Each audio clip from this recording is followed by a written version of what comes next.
Кыргыз тили сабагы бүгүнкү число 20-октябрь. Өтө турган темабыз орус тилинен кирген сөздөр. Кыргыз тилине айрым сөздөр орус тили аркылуу кирген. В, Ф, Х, Ц, Ш тамгалары орус тилинен кирген сөздөрдө кездешет экен. Мисалы, ваза, фабрика, халат, цирк, борщ жана башка сөздөр. Алгач балдар 98-көнүгүдөгү почтальондун сумкасы деген аңгеменин 2-бөлүгүн окуп чыгалы. Почтадагы каттар почтальондун сумкасына түштү да өз ара сүйлөшө башташты. Каттардын ар бири өздөрүнүн ички сырларын, кандай жаңылык алып бара жаткандарын айтууга оозунуп жатышты.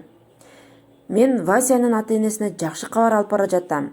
Анткени анын окуусу жана жүрүш турушу абдан жакшы экендиги жөнүндө мугалим жазыптыр, деди бир кат. Мен бара турган жигит аябай кубанат, бирок ал бул акчаны бат эле майда чүйдөгө сарптап түгөтөт. Апасы ал акчаны жылуу байпак, свитер, пальто, шапка сатып ал деп жөнөткөн.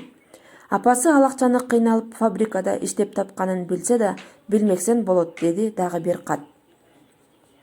Ал эми Колянын конвертиндеги кат унчуккан жок. Акыры ал кат Харьковго келди. Биринчи подъездеги квартирасында терезенин түбүндө көз айнек тагынып алып, жүндөн жылуу байпак токуп отурган чоң энесине жетти. Чоң эне конвертти ачып, актай кагазды сууруп чыкты да, ким аны ушинтип шакабат чеккенин түшүнбөй, таң калып отуруп калды.